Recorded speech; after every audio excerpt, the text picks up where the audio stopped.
ఎప్పుడైనా ఎక్కడైనా మీ చేతిలోనే వార్తా ప్రపంచం. మీ మొబైల్లో, మీ కంప్యూటర్లో, మీ టీవీలో.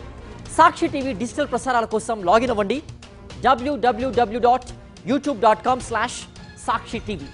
Subscribe Sakshi TV YouTube channel. Devara heroine Janhvi Kapoor తన కెరీర్లోనే బిగ్ రిస్క్ చేయబోతోంది. ప్రస్తుతం ఇదే విషయం బాలీవుడ్ను షేక్ చేస్తోంది. ఏకంగా తల్లి చిత్రం రీమేక్ చేస్తానంటోంది.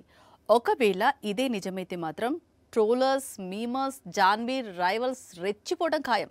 ఎందుకంటే మామూలుగానే జాన్వీ కపూర్ యాక్టింగ్ను ట్రోల్ చేసే బ్యాచ్ ఉంది.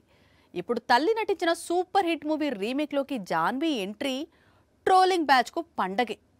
అయినా సరే తగ్గేదేలే అంటోంది. ఎప్పుడో 2018లో ధడక్ అనే మూవీతో బాలీవుడ్ కు డెబ్యూ ఇచ్చింది జాన్వీ కపూర్. ఇప్పటి వరకు 10కి పైగా చిత్రాల్లో నటించింది. కానీ నటిగా మాత్రం పెద్దగా గుర్తింపు తెచ్చుకోలేకపోయింది. పైగా అతిలోక సుందరి డాటర్ గా చాలా బర్డెన్ ఫేస్ చేస్తోంది. ప్రతి చిన్న విషయంలో తల్లితో కంపారిజన్ వల్ల ఇబ్బంది పడుతోంది. ఇలాంటి సమయంలో 1989 బాలీవుడ్ బ్లాక్ బస్టర్ శ్రీదేవి నటించిన చాల్ బాజ్ రీమేక్ లోకి జాన్వీ కపూర్ అడుగు పెడుతోందనే వార్తలు ఇప్పుడు బీ టౌన్ లో హాట్ టాపిక్ గా మారాయి. నిజానికి ఇదే సినిమాను గతంలో శ్రద్ధా కపూర్ తో ప్లాన్ చేశారు. కానీ ఎందుకో వర్కౌట్ కాలేదు. కానీ ఇప్పుడు జాన్వీతో రీమేక్ చేయాలనుకుంటున్నారు.